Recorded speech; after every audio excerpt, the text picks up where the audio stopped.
All right, welcome to Hoops Tonight, presented by FanDuel here at The Volume. Happy Thursday, everybody. We are live on AMP to break down the Celtics thoroughly outclassing the Dallas Mavericks tonight.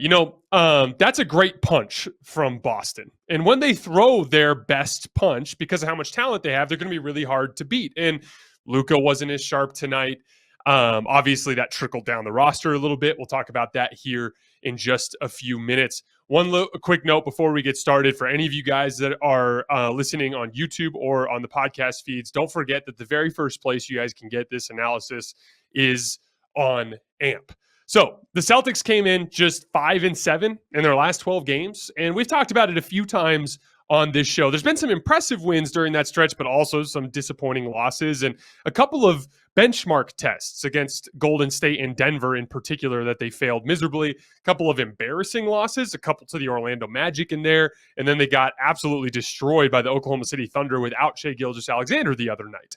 But if you zoom in on it, aside from the OKC game, they actually had been defending really, really well over the course of that stretch because of as I kept saying in those videos, it's their three-point shooting primarily that was leading to most of their problems. I actually think that the lack of three-point shooting and the inability to put points on the scoreboard was a big part of the thing that triggered urgency for them on the defensive end of the floor so they could get going there. During that 12-game stretch, they shot just 31% from three. Now, shooting slumps, we've talked about this a lot on the show. They happen.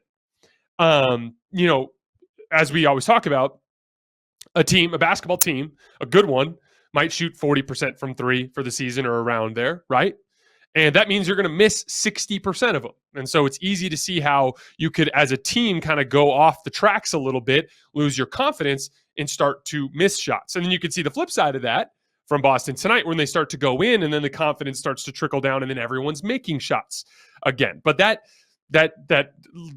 troubling mental aspect of shooting is what triggers these slumps. So as young players that I coach and just in general with my own experience and my time playing the game, you kind of come with a routine for how to get through a slump. And my personal philosophy for how to get through slumps is to improve your shot selection on an individual level, but on a team level, it's about generating high quality shots. When you're dealing with movement shooting, like off the dribble or flying off of screens and stuff like that, there's so much more of like a touch factor that is built up through thousands of reps, but it's primarily a touch and a feel because no two shots are alike. They're all very different depending on how far how much separation you have to get, whether the defender closes out on you as hard as he might. But in standstill situations, it's all about muscle memory. And so when you generate high quality shots, you can lean on that muscle memory and trust your form, and the makes will follow. But when you don't generate high quality shots, maybe they're a little bit rushed. Maybe those standstill opportunities are few and far between. And as a result, it's hard to find your rhythm with your muscle memory. So I wanted to shout out Jayson Tatum in particular tonight, came out from the opening tip, setting the tone, trying to make the right pass to hit shooters in their shooting pockets. But on a team level, the way to generate high quality three-point shots is a concept we talk about a ton on the show, which is engaging help defenders. There's a huge difference between a defender that's guarding a shooter off the ball and that is in help side position and maybe lunging at the ball, maybe quickly stunting, but has an easy closeout versus when you engage that help defender, meaning you totally get him to commit to guarding you. Now, all of a sudden, that's a much more difficult rotation because you're asking either a different defender from further away to leave his man to close out, or you're asking the guy that you engaged to disengage and close out to the shooter. So it's a trickle down effect from your ball handlers to get downhill, engage that help defender, and then hit on time, on target to the shooter in his pocket. From there, you get lots and lots of time. And then these are professional shooters that are making hundreds and hundreds of shots every single day, specifically practicing their standstill shooting and their muscle memory. And no matter how big of a slump you're in, if you get all these wide open looks, you're eventually going to find your rhythm. And they did, because the Celtics are a good shooting team. If you are a good shooting team, which the Celtics are, from a skill level, they're a good shooting team. It was uncharacteristic what happened to them over the last couple of weeks. And if you generate high quality shots, it is automatic that they will eventually go win. And they did tonight. And then all of a sudden, the Celtics looked like themselves again. You saw it kind of build confidence throughout the roster. Then they were defending at an insanely high level. That's what I wanted to get to next. Boston's defensive rotations were insane tonight. Hard, disciplined closeouts, not leaving your feet, chopping your feet, and taking away that comfortable spot-up shot and forcing them to make a decision. It actually caused a lot of hesitation from Dallas Mavericks, particular guys like Tim Hardaway Jr. and Christian Wood pump faked at a lot of semi-open shots because of hard closeouts from, ferocious rotations from Boston Celtics defenders. And the interesting thing there is we talk about this a lot when we get to the playoffs, but when you're playing really great defenses that are locked in, especially when we get to the postseason, there really aren't wide open shots. Most of them are semi-open. And so you need guys to confidently rise into shots. And the Celtics preyed on that specifically with the Mavericks tonight with their hard closeouts. None of the Mavericks were confident, and they really struggled. I think they were 1 for 10. Their spot-up guys were 1 for 10 shooting threes in the first half. I think as a roster, they were 2 for 16. I want to get a little bit more into the Mavericks in a little bit. But credit to the Celtics for a really dominant two-way performance. I think that Boston's best punch is better than anybody else's best punch. They, I have frequently said, are the most talented team in the league. Their top 8 is insane. Jayson Tatum, Jaylen Brown, Marcus Smart, Al Horford, Robert Williams, Malcolm Brogdon, Derek White, and Grant Williams, who, by the way, is a lot better than he was last year.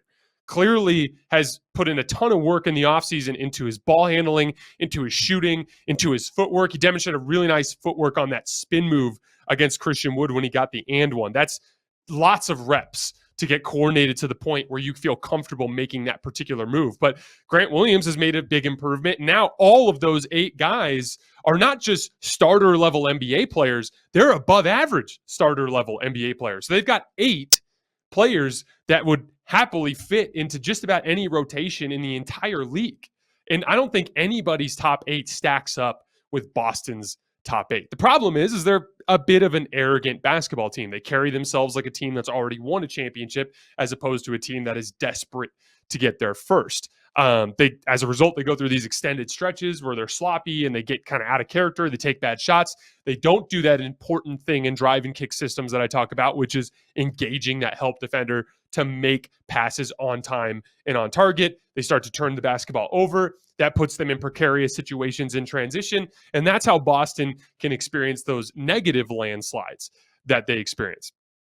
I get it. I understand the arrogance. This group has been together a very long time. They've won a lot of basketball games. They've won a lot of playoff series. Like that team has been to the finals and been to the Eastern Conference Finals 3 times. Like they've just been around a long time and they've been winning for a long time. So I understand why they have that arrogance, but it's a little disappointing. And you've seen it specifically in some of these games.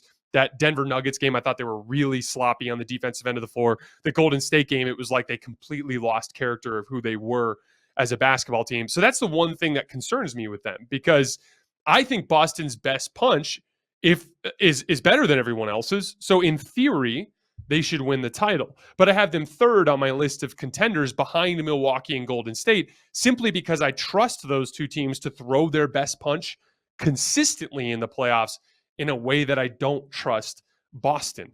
But make no, like I want to cut them a little bit of slack, because it is very possible that this is just regular season malaise. They were very dominant from January through the end of the season last year, and that resulted in them eventually losing. So they know that the regular season doesn't carry as much importance. I think they trust their ability to beat any of these teams in a 7-game series, even with that home court advantage. So maybe it's an urgency thing.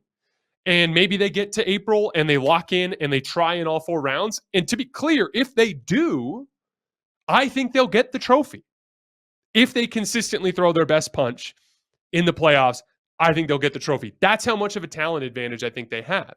I just don't trust them at this point, and that's why I still have them at third. And to be honest, Celtics fans, I will not pick them over Milwaukee or Golden State in any playoff series, no matter what, simply because of that trust. That doesn't mean I don't think they can beat them.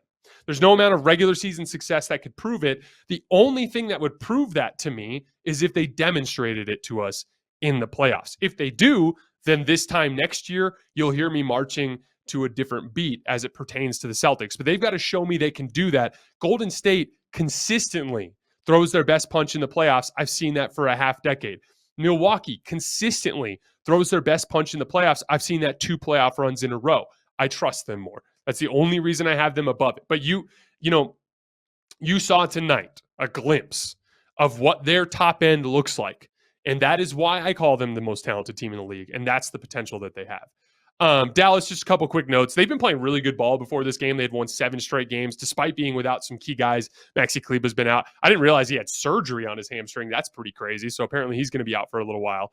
And then Josh Green is one of their best 3-and-D wings right now because of the improvements he's made as a shooter. So him getting back, I think he has an elbow issue. He's expected to come back over the course of this next road trip.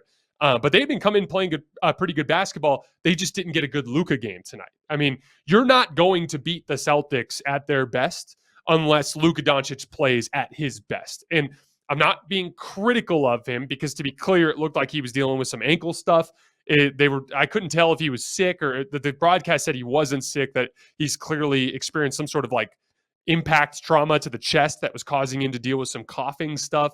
So Luka wasn't at his best. And to be clear, when you need to lead your team against one of the best, most talented teams in the league, it's going to be really difficult to do that when your body's not cooperating. So I want to cut Luka some slack. But the only way you can win a game like that, when you have a talent disadvantage, but you might have the best player on the floor, is your best player has to come out and be the best player on the floor. If he does that early in the game, it establishes a confident tone around the team. That causes them to defend better. That causes them to rise up more confidently into the spot-up shots, like I was talking about with Dallas earlier, which in turn leads the game to being closer. When the game is close, if you have the best player on the floor, you might have a chance to pull that game out. But in a game like this with Luka, to be honest, he was pretty terrible on both ends of the floor. I thought offensively, his jump shot was way off, which was leading to some bad fast break opportunities. In general, on defense, he was really slow with his rotations. You could see him laboring, almost conceding with lazy closeouts to some of these threes. It was a bad Luka game. So you got to just kind of throw it out. But the reality is they're not going to beat teams like Boston or really anybody in the playoffs for that matter, unless Luka's at his very best. But the good news is we have 3 years of evidence that show us that when Luka is in the postseason, he does bring his very best. So I'm not overly concerned about it. All right, guys, that is all I have for tonight. Don't forget to check out, we broke down a bunch of games from Wednesday night on the feed. You'll see it from earlier. And then tomorrow night, we're going to be breaking down the Friday night slate. I'm going to be recording that Friday night, but it won't be uploaded until Saturday. So keep an eye on the feeds until on Saturday morning to see a breakdown of Friday night games. As always, I appreciate your support. I will see you guys next time.